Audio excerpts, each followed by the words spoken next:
नमस्कार दोस्तों, आपका स्वागत है आपके अपने YouTube चैनल ज्ञान गंगा पर। हमारे इस चैनल में हम रोज नई नई ज्ञानवर्धक कहानियां लेकर आते रहते हैं। हमारी आज की कहानी एक कपोतक पक्षी के जोड़े की कहानी है। चलिए शुरू करते हैं आज की प्यारी सी कहानी। एक जंगल में दो कपोतक पक्षी रहते थे। बारिश का मौसम था। बहुत तेज बारिश हो रही थी। बारिश के कारण दोनों कपोतक पक्षी एक वट वृक्ष के खोल में जाकर बैठ जाते हैं। तभी उनके पास एक तीसरा कपोतक पक्षी उड़ता हुआ और भीगता हुआ आता है।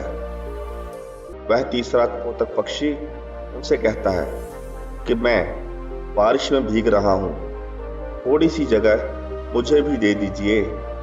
लेकिन उस वट वृक्ष के खोल में इतनी पर्याप्त जगह नहीं थी कि तीन पक्षी वहां बैठ सकते। पर्याप्त जगह न होने के कारण वह दोनों पक्षी उस तीसरे पक्षी को बैठने के लिए स्थान नहीं दे पाते। अब वह तीसरा भीगता हुआ पक्षी उड़ता हुआ उनके और पास आ जाता है और उनसे जिद करने लगता है। वह उनसे कहता है कि आप मुझे थोड़ी सी जगह दे दीजिए। आप इस बारिश के खराब मौसम में मेरी सहायता कीजिए। पहले से बैठे हुए दोनों पक्षी उसे इनकार कर देते हैं। वह उससे कहते हैं कि यहाँ पर इतनी जगह नहीं है कि जिसमें हम आपको भी अपने साथ बिठा सकें, इसलिए तुम्हें अपने लिए कोई और जगह ढूंढनी होगी। तब वह भीगता हुआ पक्षी कहता है कि तुम मूर्ख तो नहीं हो जो मुझे जगह नहीं दे रहे हो। तब वह दोनों पक्षी उसे समझाते हुए कहने लगते हैं कि इस खोल में तीन के लिए पर्याप्त जगह नहीं है। हम दोनों ही इसके अंदर बड़ी मुश्किल से बैठे हुए हैं। लेकिन भीगता हुआ पक्षी फिर उन दोनों से कहता है कि तुम दोनों ही मूर्ख हो। वह दोनों पक्षी कहने लगते हैं कि अगर हमारे पास थोड़ी सी जगह भी होती तो हम तुझे जरूर बिठाते, लेकिन आप खुद ही देख लीजिए, हमारे पास इतनी पर्याप्त जगह नहीं है कि हम आपको बिठा सकें। अंततः भीगता हुआ पक्षी उन दोनों के ऊपर जाकर बैठ जाता है। तब वह दोनों पक्षी उस पक्षी को धक्का मारकर खोल से नीचे गिरा देते हैं। वह फिर उड़कर उनके पास आ जाता है और उनके पास आकर फिर से कहता है कि तुम दोनों बिल्कुल ही मूर्ख हो। वह दोबारा जबरदस्ती से उनके ऊपर फिर से बैठ जाता है। उसकी इस प्रकार की जबरदस्ती से गुस्सा होकर वह पक्षी फिर से उसे धक्का मारकर नीचे गिरा देते हैं। काफी समय तक इसी तरह से चलता रहा और वह उड़ता हुआ पक्षी बार बार उनसे यही कहता रहा कि तुम दोनों मूर्ख हो, तुम दोनों मूर्ख हो, तुम दोनों सबसे बड़े मूर्ख हो। उसके बार बार ऐसा बोलने पर भी जब उसे बैठने के लिए जगह नहीं मिली तो वह बारिश में भीगता हुआ पक्षी वहां से उड़कर दूसरी ओर चला जाता है। वह दोनों पक्षी उसी वट वृक्ष के खोल में बैठे रहते हैं। उस पक्षी के चले जाने के बाद वट वृक्ष में जो दो पक्षी बैठे रह जाते हैं, उनमें से उसकी पत्नी ने कहा कि यह पक्षी हमें बार बार मूर्ख कह रहा था। वह ऐसा क्यों कह रहा था? मूर्ख कौन होते हैं? वह दिखते कैसे हैं? आप मुझे इस बात को बताइए। पत्नी की बात सुनकर वह कपोतक पक्षी अपनी पत्नी से कहता है कि मैं तुम्हें एक कहानी सुनाता हूँ। यदि तुम इस कहानी को ध्यान से सुनोगी तो तुम्हें यह पता चलेगा कि मूर्ख कौन होता है। तब वह अपनी पत्नी को कहानी सुनाता है और उसकी पत्नी उस कहानी को बड़े ध्यान से सुनती है। कपोतक पक्षी कहानी सुनाते हुए कहता है कि किसी गांव में एक सेठ रहता था। वह सेठ बहुत ही दयालु था। उसका एक ही बेटा था जिसकी उसने शादी कर दी। शादी के कुछ दिनों बाद ही वह व्यापार के काम से प्रदेश चला गया। सेठ के लड़के की पत्नी वहीं परिवार के साथ रहती थी। एक दिन दोपहर के समय उस सेठ की बहू कुएं पर पानी भरने गई। जब घड़ा भर गया तो उसे उठाकर कुएं की मंडेर पर रख दिया और अपना मुंह हाथ धोने लगी। तभी कहीं से 4 राहगीर वहां आ पहुंचे। वह राहगीर सेठ के बेटे की पत्नी से कहते हैं, बहन, हम बहुत दूर से आए हैं और हमें बहुत प्यास लगी है, तुम हमें पानी पिला दो। सेठ की बहू को पानी पिलाने में थोड़ी झिझक महसूस हुई, क्योंकि उस समय कम कपड़े पहने हुए थी। उसके पास लोटा या गिलास भी नहीं था जिससे वह पानी पिला देती। इसी कारण वहां उन राहगीरों को पानी पिलाना उसे ठीक नहीं लगा। सेठ की बहू बोली, मैं तुम्हें पानी जरूर पिला दूंगी, लेकिन उससे पहले आपको मेरे कुछ प्रश्नों के उत्तर देने होंगे। अगर आपने मेरे सवालों का सही जवाब दे दिया तो मैं आपको पानी पिला दूंगी, नहीं तो मैं पानी नहीं पिलाऊंगी। लेकिन तभी उनमें से एक राहगीर बोल उठा कि बहन, मैं बहुत प्यासा हूँ, क्या तुम मुझे पानी पिला दोगी? सेठ की बहू ने मुझसे पूछा, आप कौन हैं? राहगीर ने कहा, मैं एक यात्री हूँ, हमें बहुत प्यास लगी हुई है, कृपया आप जल्दी से हमें पानी पिला दीजिए।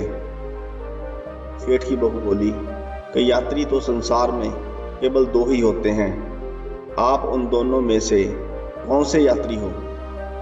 अब वह व्यक्ति सोच में पड़ जाता है।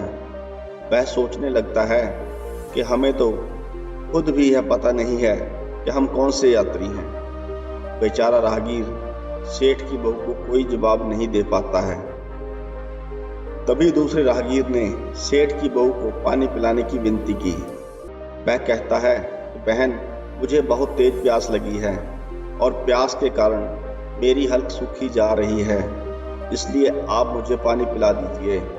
सेठ की बहू ने दूसरे राहगीर से पूछा, अच्छा तो आप बताइए कि आप कौन हैं? दूसरा राहगीर तुरंत बोल उठा, मैं तो एक गरीब आदमी हूँ। सेठ की बहू बोली, भैया, संसार में गरीब तो केवल 2 ही होते हैं, आप उनमें से कौन से गरीब हैं? प्रश्न सुनकर दूसरा राहगीर चकरा गया। उसको समझ नहीं आ रहा था कि वह क्या जवाब दे। जब उसको कोई जवाब नहीं सूझा तो वह चुपचाप हट गया। तीसरा राहगीर बोला, बहन, मुझे बहुत प्यास लगी है, ईश्वर के लिए तुम मुझे पानी पिला दो। बहू ने पूछा कि अब आप कौन हैं? तीसरा राहगीर बोला, बहन, मैं तो एक अनपढ़ गवार हूँ। यह सुनकर बहू बोली, अरे भाई, इस संसार में अनपढ़ गवार तो बस 2 ही होते हैं, आप उनमें से कौन हैं? वह व्यक्ति भी सोच में पड़ जाता है। वह सोचने लगता है, मुझे तो खुद भी यह पता नहीं है कि मैं कौन सा अनपढ़ गवार हूँ। वह बेचारा भी सेठ की बहू को कोई जवाब नहीं दे पाता है। अंत में चौथा राहगीर आगे आया और बोला, बहन, मेहरबानी करके मुझे पानी पिला दें। प्यासे को पानी पिलाना तो बड़े पुण्य का काम होता है। सेठ की बहू बड़ी ही चतुर और होशियार थी। उसने चौथे राहगीर से पूछा कि ठीक है, आप ही बता दीजिए कि आप कौन हैं? यदि तुमने बता दिया तो मैं तुम्हें जरूर पानी पिला दूंगी। वह राहगीर अपनी खीज छिपाते हुए बोला कि बहन, मैं तो बड़ा ही मूर्ख हूँ, आप मुझे पानी पिला दीजिए। सेठ की बहू ने कहा कि मूर्ख तो संसार में केवल 2 ही होते हैं, आप उनमें से कौन से मूर्ख हैं? वह बेचारा भी उसके प्रश्न का उत्तर नहीं दे सका। चारों बगैर पानी पिए प्यास से ही वहां से जाने लगे तो बहू बोली कि भाई, यहाँ से थोड़ी ही दूर पर मेरा घर है, आप लोग कृपया वहीं चलिए, मैं आप लोगों को पानी पिला दूंगी। चारों राहगीर उसके घर की तरफ चल पड़े। इसी बीच सेठ की बहू ने पानी का घड़ा उठाया और छोटे रास्ते से अपने घर पहुंच गई। घर पहुंचकर उसने घड़ा रख दिया और अपने कपड़े ठीक तरह से पहन लिए। इतने में वे चारों राहगीर उसके घर पहुंच गए। बहू ने उन सभी को गुड़ दिया और पानी पिलाया। पानी पीने के बाद वे राहगीर अपनी राह चल पड़े। सेठ उस समय घर में एक तरफ बैठा यह सब देख रहा था। उसे बड़ा दुख हुआ। वह सोचने लगा, इसका पति तो व्यापार करने के लिए प्रदेश गया है और यह उसकी गैर हाजिरी में पराये मर्दों को घर बुलाती है, उनके साथ हंसती बोलती है।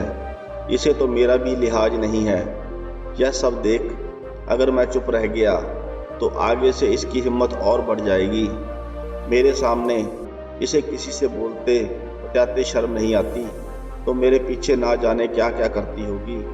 फिर एक बात यह भी है कि कोई बीमारी अपने आप ठीक नहीं होती, उसके लिए वैद्य के पास जाना पड़ता है। क्यों ना इसका फैसला राजा पर ही छोड़ दूं। यही सोचकर वह सीधा राजा के पास जा पहुंचा और अपनी परेशानी बताई।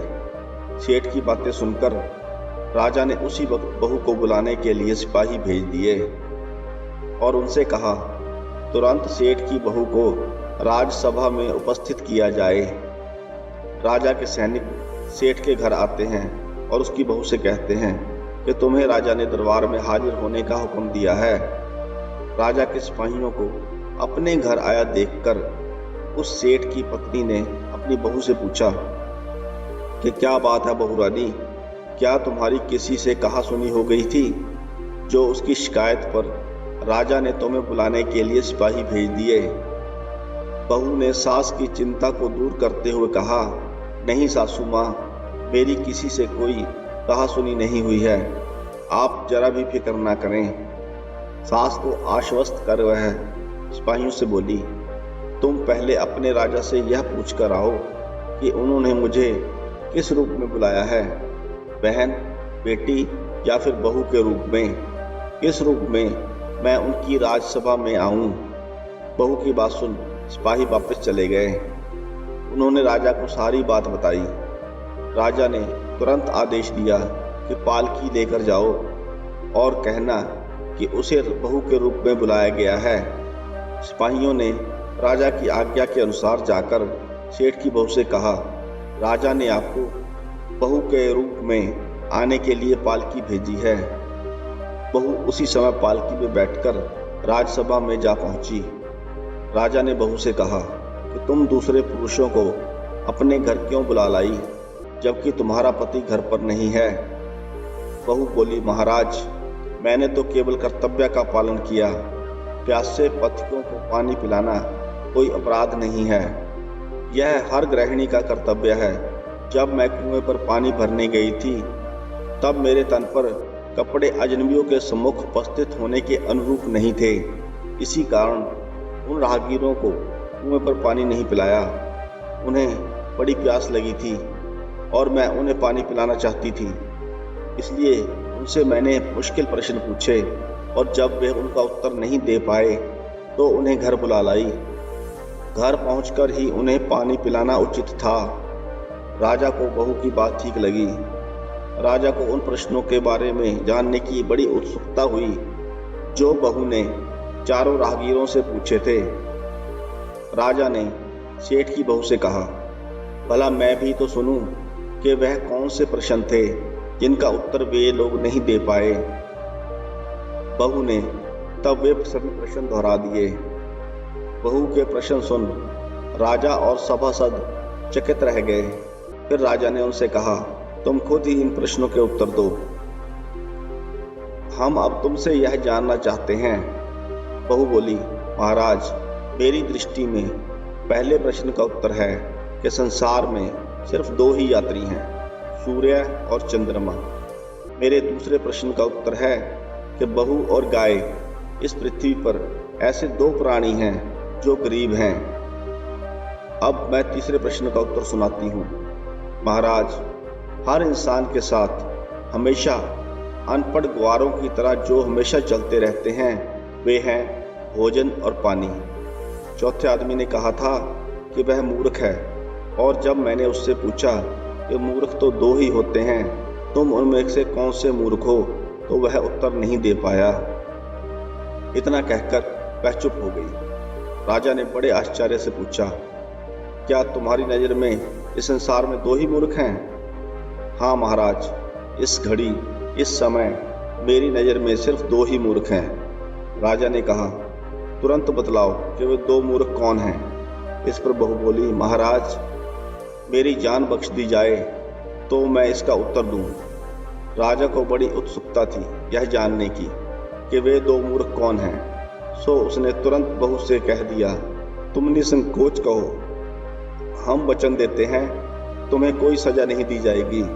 बहू बोली, महाराज, मेरे सामने इस वक्त बस 2 ही मूर्ख हैं। फिर अपने ससुर की ओर हाथ जोड़कर कहने लगी, पहले मूर्ख तो मेरे ससुर जी हैं, जो पूरी बात जाने बिना ही अपनी बहू की शिकायत राज दरबार में की। अगर इन्हें शक हुआ ही था तो यह पहले मुझसे पूछ तो लेते, मैं खुद ही इन्हें सारी बात बता देती। इस तरह घर परिवार की बेइज्जती तो नहीं होती। ससुर को अपनी गलती का एहसास हुआ। उसने बहू से माफी मांगी। बहू चुप रही। राजा ने तब पूछा, और दूसरा मूर्ख कौन है? बहू ने कहा, दूसरा मूर्ख खुद इस राज्य का राजा है, जिसने अपनी बहू की मान मर्यादा का जरा भी ख्याल नहीं किया और सोचे समझे बिना ही बहू को भरी राजसभा में बुलवा लिया। बहू की बात सुनकर राजा पहले तो क्रोध से आग बबूला हो गया, परंतु तभी सारी बातें उसकी समझ में आ गई। समझ में आने पर राजा ने बहू को उसकी समझदारी और चतुराई की सराहना करते हुए उसे ढेर सारे पुरस्कार देकर सम्मान सहित विदा किया। आशा करते हैं आपको यह कहानी पसंद आई होगी। अगर आपको यह कहानी पसंद आई हो तो वीडियो को लाइक करें, चैनल को सब्सक्राइब करें। वीडियो को अंत तक सुनने के लिए आपका धन्यवाद।